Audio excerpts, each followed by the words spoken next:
Bihar police के लिए अगला सेट। और इस सेट की सबसे खासियत यह है कि इस सेट में सभी के सभी प्रश्न प्रीवियस ईयर हैं, यानी कि अगले परीक्षाओं में पूछे गए हैं। तो आइए देखते हैं आज के हम पहले प्रश्न से। पहला प्रश्न कह रहा है, आज का पहला प्रश्न कह रहा है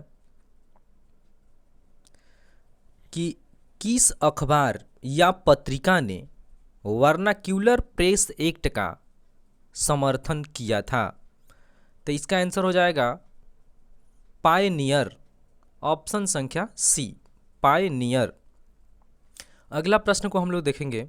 अगला प्रश्न कह रहा है कि प्रथम आंग्ल मराठा युद्ध किसके शासनकाल के दौरान घटित हुई। प्रथम आंग्ल मराठा युद्ध किसके शासनकाल के दौरान घटित हुई। तो इसका आंसर हो जाएगा वारेन हेस्टिंगस, ऑप्शन संख्या बी। अगला प्रश्न देखेंगे, उस्ताद मंसूर किसके दरबार में प्रयुक्त प्रमुख चित्रकार थे। तो इसका आंसर हो जाएगा ऑप्शन संख्या सी, जहांगीर। अगला प्रश्न देखते हैं, द्वैतवाद सिद्धांत के प्रतिपादक कौन थे। द्वैतवाद सिद्धांत के प्रतिपादक कौन थे। तो इसका आंसर हो जाएगा माधवाचार्य, ऑप्शन संख्या बी। अगले प्रश्न की ओर हम लोग चलते हैं। अगला प्रश्न देखते हैं। अगला प्रश्न कह रहा है कि दीवान ए कोही विभाग की स्थापना किस शासक ने की थी। तो इसका आंसर हो जाएगा मुहम्मद बिन तुगलक, ऑप्शन संख्या ए। अगला प्रश्न देखते हैं, लोहार वंश का संस्थापक निम्नलिखित में से कौन था। तो इसका आंसर हो जाएगा संग्राम राज, ऑप्शन संख्या बी। अगला प्रश्न देखेंगे, किस विद्वान ने बिंदुसार को 16 राज्यों का विजेता बताया था। किस विद्वान ने बिंदुसार को 16 राज्यों का विजेता बताया था। तो इसका आंसर हो जाएगा तारानाथ, ऑप्शन संख्या सी। अगला प्रश्न देखेंगे, बृहदेश्वर मंदिर कहाँ स्थित है। आपको बताना है कि बृहदेश्वर मंदिर कहाँ स्थित है। तो ये है तंजौर में, ऑप्शन संख्या बी। अगले प्रश्न को देखेंगे हम लोग। अगला प्रश्न कह रहा है कि निम्नलिखित में से कौन सा वेद कन्याओं की जन्म की निंदा करता है। तो इसका आंसर हो जाएगा अथर्ववेद, ऑप्शन संख्या डी। सॉरी दोस्तों, ऑप्शन संख्या डी हो जाएगा, कन्याओं के जन्म का विरोध करता है। तो इसका आंसर होगा अथर्ववेद। अगला प्रश्न को हम लोग देखेंगे। अगला प्रश्न कह रहा है कि वैदिक काल में जीवन भर अविवाहित रहने वाली महिलाओं को क्या कहा जाता था। तो इसे कहा जाता था अमाजू, ऑप्शन संख्या डी। अगला प्रश्न देखेंगे हम लोग, किस ग्रह का विशिष्ट गुण उसके चुंबकीय क्षेत्र का होना कहलाता है। ये बहुत इंपॉर्टेंट क्वेश्चन है। इसका आंसर हो जाएगा बुध, ऑप्शन संख्या बी। अगले प्रश्न को हम लोग देखेंगे। अगला प्रश्न क्या कह रहा है। अगला प्रश्न कह रहा है,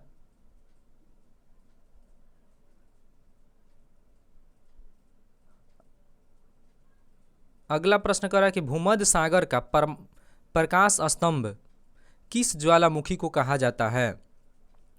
भूमध्य सागर का प्रकाश स्तंभ किस ज्वालामुखी को कहा जाता है। तो इसका आंसर हो जाएगा अस्ट्रमबोली, अस्ट्रमबोली ज्वालामुखी को कहा जाता है। आसवन बांध किस नदी पर स्थित है। आसवन बांध किस नदी पर स्थित है। इसका आंसर हो जाएगा नील नदी। अगला प्रश्न है कि कौन सी नदी कृष्णा की सहायक नदी है। कौन सी नदी कृष्णा की सहायक नदी है।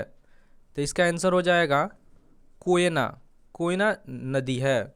कोयना नदी कृष्णा की सहायक नदी है। अगले प्रश्न की ओर हम लोग चलेंगे।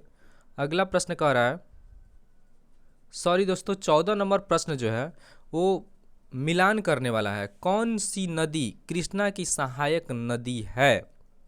कौन कौन सी नदी जो है कृष्णा की सहायक नदी है, ये प्रश्न पूछ रहा है। तो इसका आंसर होगा, इसको मिलान करना है तो हम लोग आइए मिलान कर लेते हैं। तो इसका आंसर हो जाएगा कि पहली जो मूसी नदी है, मूसी नदी ये भी क्या है, कृष्णा की सहायक नदी है। और दूसरी कोयना जो है ये भी सहायक नदी है। और तीसरी दूध गंगा जो है ये भी कृष्णा की सहायक नदी है। इस तरह से हमारा आंसर होगा ऑप्शन संख्या बी। अगले प्रश्न को हम लोग देखेंगे। अगला प्रश्न क्या कह रहा है? अगला प्रश्न कह रहा है कि भारत में सर्वाधिक वर्षा किस मानसून के कारण होती है? तो इसका आंसर हो जाएगा दक्षिण पश्चिम मानसून, दक्षिण पश्चिम मानसून के कारण। अगला प्रश्न को देखेंगे। पड़ोसी देश बांग्लादेश के साथ कितने भारतीय राज्य सीमा बनाते हैं या सीमा करते हैं? तो इसका आंसर हो जाएगा 5, ऑप्शन संख्या सी। अगला प्रश्न देखेंगे हम लोग। अगला प्रश्न कह रहा है कि भारत तथा चीन के मध्य मैकमोहन रेखा का निर्धारण किस ईस्वी में किया गया था? भारत और चीन के मध्य बताना है। भारत तथा चीन के मध्य कब किया गया था? तो इसका आंसर हो जाएगा 1914 में, मैकमोहन रेखा 1914। अगला क्वेश्चन, शिमला तथा मनाली का क्षेत्र हिमालय के किस श्रेणी के अंतर्गत आता है? तो इसका आंसर होगा लघु हिमालय, ऑप्शन संख्या डी। लघु हिमालय के अंतर्गत ये सभी क्षेत्र आते हैं। अगला प्रश्न, सीमा सुरक्षा बल की स्थापना किस वर्ष किया गया था? ये तो सभी को पता होगा, सीमा सुरक्षा बल की स्थापना 1965 में किया गया था। अगला प्रश्न कह रहा है कि प्रायद्वीपीय भारत निम्न हिम युगों में से किस युग में हिमानीकृत हुआ है?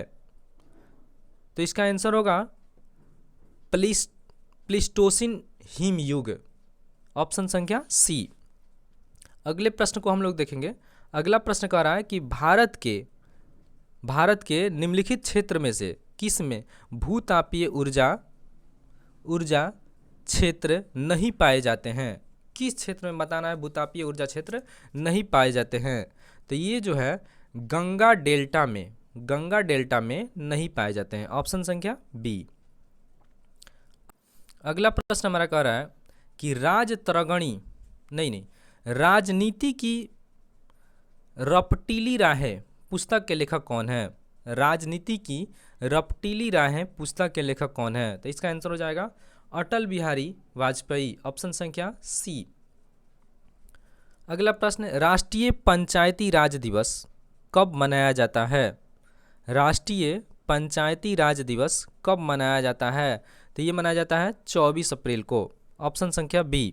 अगला प्रश्न है, राष्ट्रीय आय समिति का गठन किसकी अध्यक्षता में किया गया था? राष्ट्रीय आय समिति का गठन किसकी अध्यक्षता में किया गया था? तो इसका आंसर होगा पीसी महालोबिस, ऑप्शन संख्या बी। अगले प्रश्न को हम लोग चलते हैं। अगला प्रश्न क्या कह रहा है? अगला प्रश्न कह रहा है कि मानव विकास सूचकांक के अंतर्गत निम्नलिखित में से किस विषय को सम्मिलित नहीं किया जाता है? तो इसका आंसर होगा जनसंख्या को क्या सम्मिलित नहीं किया जाता है। अगला प्रश्न है, सामुदायिक विकास कार्यक्रम की शुरुआत किस पंचवर्षीय योजना के दौरान की गई थी? तो इसका आंसर हो जाएगा प्रथम पंचवर्षीय योजना, ऑप्शन संख्या ए। अगला प्रश्न है, आर्थिक दृष्टिकोण से विनिर्माण तथा बिजली निर्माण किस क्षेत्र के अंतर्गत आते हैं? तो इसका आंसर होगा द्वितीयक क्षेत्र के अंतर्गत, ऑप्शन संख्या बी। अगले प्रश्न को देखेंगे हम लोग। अगला प्रश्न कह रहा है कि संविधान सभा द्वारा गठित सलाहकार समिति के अध्यक्ष कौन थे?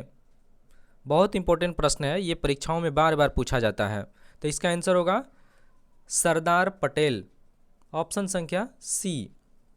अगला प्रश्न है, उपराष्ट्रपति का पद किस देश के संविधान से लिया गया है? तो ये तो सभी लोग जानते हैं, उपराष्ट्रपति का जो पद है उस संविधान के किस देश से लिया गया है? तो ये अमेरिका से लिया गया है, ऑप्शन संख्या ए। अगला प्रश्न है, विधायकों तथा सांसदों द्वारा ली जाने वाली शपथ या प्रतिज्ञा का प्रारूप किस अनुसूची में वर्णित है। तो इसका आंसर हो जाएगा, इसका आंसर होगा तीसरी अनुसूची में, ऑप्शन संख्या बी।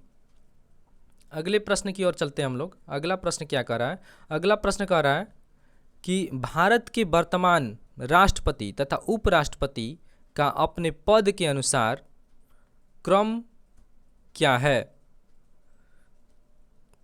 तो दोस्तों ये तो अगले बार का पूछा हुआ प्रश्न है, तो इसके अनुसार हो जाएगा, इसके अनुसार इसका आंसर होगा 15वां और 14वां, यानी राष्ट्रपति जो है वो 15 और उपराष्ट्रपति जो है वो 14 हैं। ऑप्शन संख्या डी। अगला प्रश्न है कि भारत में किसी राज्य की विशेष राज्य का दर्जा किस फार्मूला के आधार पर दिया जाता है? जैसे किसी राज्य को विशेष राज्य का मांग करना है तो किस फार्मूला के आधार पर उसे दिया जाता है? तो इसका आंसर होगा गडगिल फार्मूला के आधार पर दिया जाता है। ऑप्शन संख्या डी। अगला प्रश्न है भारतीय संसद की औपचारिक स्थापना कब हुई थी? तो इसका आंसर हो जाएगा 31 मई 1952, ऑप्शन संख्या सी। अगले प्रश्न की ओर हम लोग चलेंगे। अगला प्रश्न क्या कह रहा है? अगला प्रश्न कह रहा है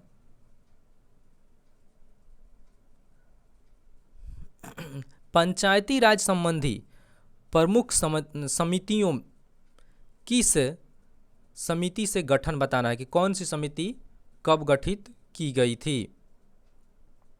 तो देखिए हम लोग तो पहले देखते हैं कि कौन सी समिति का गठन कब किया गया था।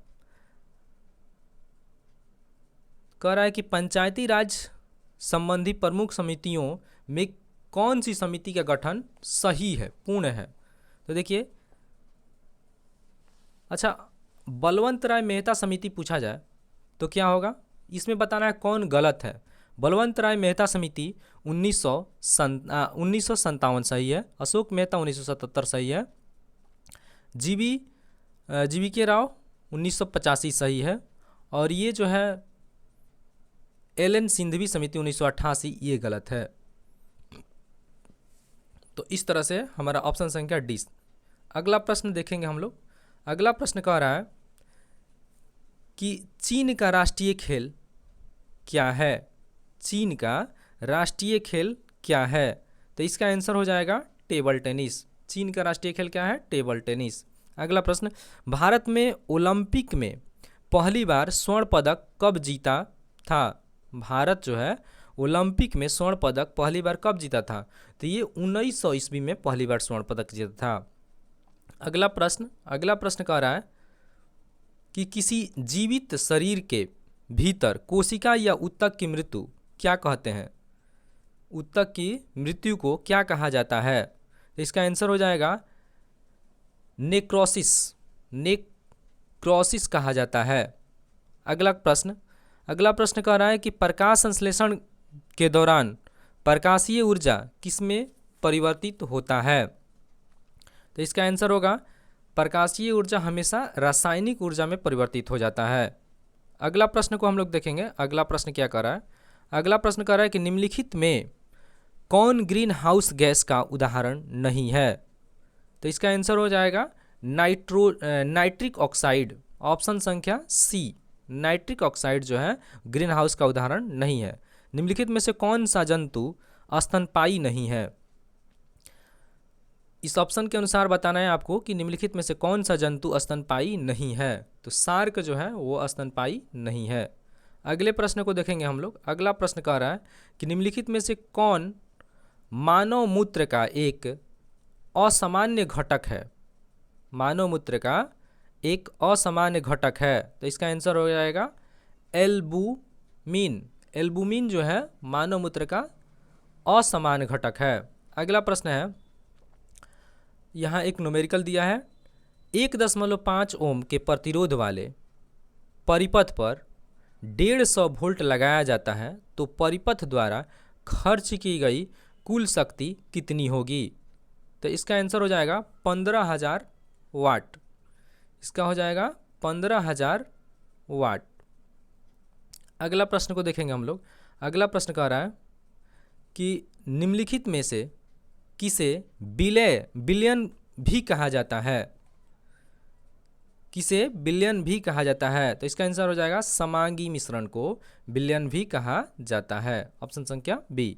अगला क्वेश्चन है, तुल्यकारी उपग्रह के परिक्रमण की अवधि कितनी होती है? तो इसका आंसर हो जाएगा 24 घंटा। ऑप्शन संख्या ए। अगला प्रश्न देखते हैं हम लोग। अगला प्रश्न क्या कर रहा है? अगला कर रहा है कि पेंडुलम को चंद्रमा पर ले जाने पर उसके आवर्तकाल पर क्या प्रभाव पड़ता है? तो इसका आंसर हो जाएगा, जब भी पेंडुलम को चंद्रमा पर ले जाया जाएगा तो हमेशा उसका आवर्तकाल जो है वो बढ़ जाता है। ऑप्शन संख्या बी हो जाएगा। ऑप्शन संख्या बी हो जाएगा। तो दोस्तों आज का सेशन यहीं समाप्त होता है और आज जितने भी प्रश्न कराए गए सभी एग्जाम व्यू की दृष्टि से अति महत्वपूर्ण हैं, तो इसे आप लोग अच्छे से सेट प्रैक्टिस ज़रूर करके जाएं और अपना लाइक और सब्सक्राइब ज़रूर करें। धन्यवाद।